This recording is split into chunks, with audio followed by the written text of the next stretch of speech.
Can you imagine spending 40+ hours compounding and polishing your paint job to perfection, only to pull it out into the sunshine afterwards to see scratches and swirl marks everywhere? Sadly, that happens all the time to car enthusiasts who are just trying to make their car look amazing. But why does it happen, and what causes these scratches to come back right away? Well, the truth is, they probably never left in the first place. The problem is that you can't fix what you can't see. And if you aren't using the proper lighting when you're polishing your paint, you're working blind. You might think your paint looks perfect until the sun proves otherwise, and by then it might be too late. You might have already locked it in with a ceramic coating or something. So today I'm going to show you the difference that lighting can make, which ones to avoid, and how to build the same light that the professionals use for yourself. This is Chris Sullivan, and he has a fantastic YouTube channel where he shares the stories of all the DIY projects that he does to his cars. Chris is super talented when it comes to the mechanical work, and I applaud him for doing all of the paint correction and ceramic coating stuff himself. But there's one mistake that I see him make regularly that a lot of hobbyist detailers make as well. Here's how he inspects the results of his paint correction work. This is Steve, aka Shine Doctor, on Instagram. He is without a doubt one of the best paint correction experts in North America. Here's how he polishes cars.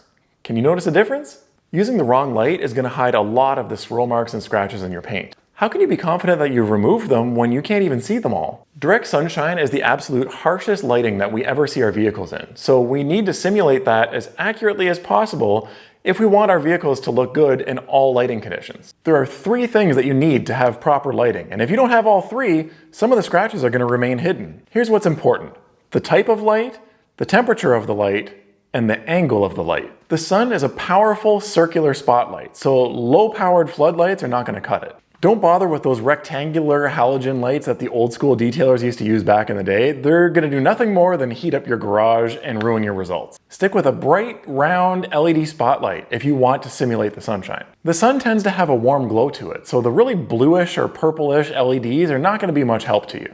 But there's a catch here. Different colors of paint might require different temperatures of light in order to reveal the scratches the best. Some people find that warmer lights work better on light-colored cars, and then cooler lights work better on dark-colored cars. Ideally, you want to be able to have both temperatures on the same stand, or be able to adjust the temperature of your light. Using the wrong type of light isn't the only mistake that people make when polishing their paint. The angle at which you view the light from makes a huge difference too. You should be viewing your light at roughly a 45-degree angle in order to reveal all of the scratches. Holding it directly in front of you and looking straight at the light might reveal some scratches, but not all. This is also why I don't use a headlamp when I'm polishing a car, because I want to be able to look across at the light and not directly into it. So what lights should you avoid using if you want the best results possible? Well, number 1, your cell phone light. This is pretty much completely useless. Even at nighttime with no other competing light, it's just not bright enough or strong enough. It doesn't have the right pattern. It's going to show you very little. So if you can see swirl marks with a flashlight on your phone, that means that your paint is absolutely trash. Any tube-shaped light, whether it's fluorescent, LED, doesn't matter. And that includes those silly hexagon lights that offer literally zero function aside from gaining more followers on social media. A flashlight, like this one. This is better than nothing, but it doesn't have the right color temperature, it's not powerful enough to really mimic the sunshine. Lastly, any soft or diffused lighting. Have you ever noticed how pretty much any paint job will look good on a cloudy day, as long as it's clean? And yet, as soon as the sunshine comes out, the swirl marks and scratches pop out like crazy? Well, it's basically the same thing. The soft lighting is recreating cloudy days. So what lights should you use then? Well, it's a fairly safe bet to stick with lights that are specifically meant for this kind of stuff from companies like ScanGrip here. There's a few other ones as well. This is the ScanGrip SunMatch 3, I think it's called. I blinded myself with it. And this is a really high quality handheld light. This does a really good job of simulating what the sunshine does to your paint job. And you can use this to find defects in your paint pretty accurately. The problem is something like this is handheld, and you need both hands on your polisher while you're working, so who's gonna hold the light so you can see what you're doing? This works great as an inspection light after the fact, but for actually working, it's not super helpful. The cool thing about this light is that you can actually adjust the temperature of the light depending on what color paint you're working on and what shows defects better. But by far, the best thing for paint correction is high-powered LED spotlights like these ones. And you might see a lot of the really well-respected detailers using spotlights just like these, but where are they buying them? Well, it's not exactly a one-click purchase. You actually have to buy the individual components and put them together. The stand that I'm using actually has space for 4 different lights, and I'm only running 2 because To me, 2 is enough. I want to be able to see kind of 2 panels side by side before and after, but 4 would still be better. It just so happened that, I had to buy diapers that week, and these things aren't cheap. It adds up pretty quick. So I might still add 2 more to my setup in the future, and I might do a different temperature for those bulbs compared to the 2 that are on there, just to cover all of my bases. These are the bulbs that I use. These are Par 38 LED bulbs from Sylvania. These are, I believe, a 3000 K temperature, so a little bit more on the warm side. And these do a really good job of mimicking the sunshine. I'll put a link below to a blog post that has a whole breakdown of my exact light setup with the components that I used, where to buy them, and a whole bunch of more information if you're interested. Now, it's worth noting that typically I only use these paint correction lights during the compounding process, where I'm removing swirls and scratches. When the time comes to refine the paint, I'll often switch to a work light like this that's a little bit more diffused and a little less power.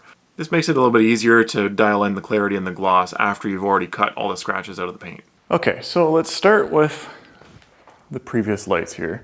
You can see some swirl marks, but it doesn't look horrible, right? Like it looks like, maybe it's just got a little bit of some scratches and stuff here, nothing major. Now with this one, we see a lot more scratches, but we can do even more because if we turn to the side and we put the light out here, we can see even more scratches and swirl marks in the paint now. But now let's step it up another notch because we have these pot lights on that are putting light down on the top of the car. I also have these LED lights on that are facing up into the ceiling and reflecting back off the white paint. So the ambient light in here is fairly bright, and that's not at all what we want for paint correction. We want our paint correction lights on the panel that we're working on and nothing else, no other distractions. We're gonna go ahead and turn all of those off and turn the paint correction lights on. So now when we come in here, we can see a lot more of what's going on. We can see all of these marks.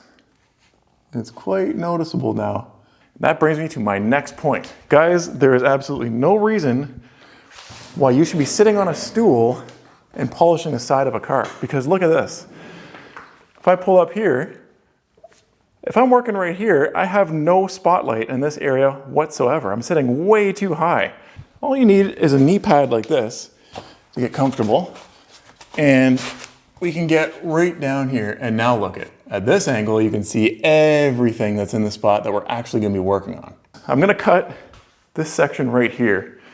And I'm gonna show you what I'm paying attention to while I'm working, what I'm looking at, because it might not be what you would think. Now let's take a look at what we got. Can you see how crisp the circles are now in those inspection lights? As you come over here, you can see the original scratches and stuff, and now we're down to clarity. But in the interest of doing things properly, yes, the compound could have filled in some scratches. So we're gonna give it a quick shot of alcohol, and we're gonna remove any fillers that may be left behind from the polish that we just used, because we want an accurate idea of the condition of the paint.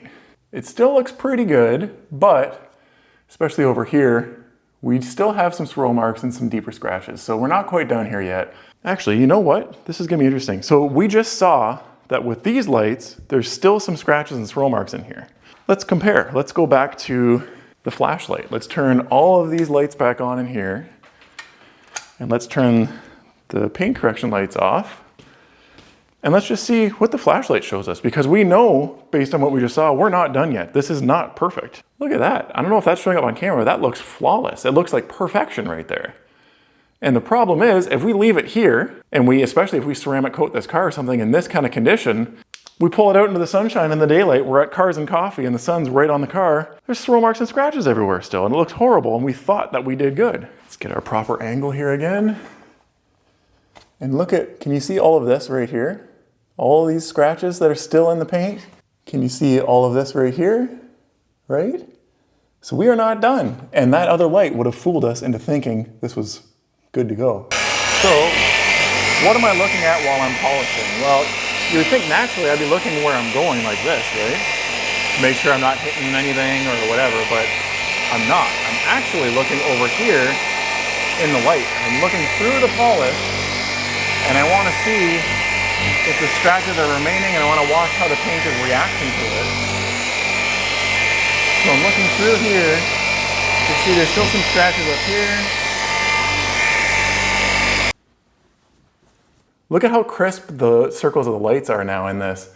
Can you see that? There's no swirl marks, no scratches. This is very close to perfect, I would say. The key is to make sure that the lighting you're inspecting your work with is equally or more aggressive than the sunshine itself. Overkill is actually a good thing. If it looks good here, it'll look good anywhere. That's what makes the difference between a good paint correction and an amazing paint correction. The buffers that you use, the compounds, the polishes that you use, none of that matters. If you can't see what you're doing, it's meaningless.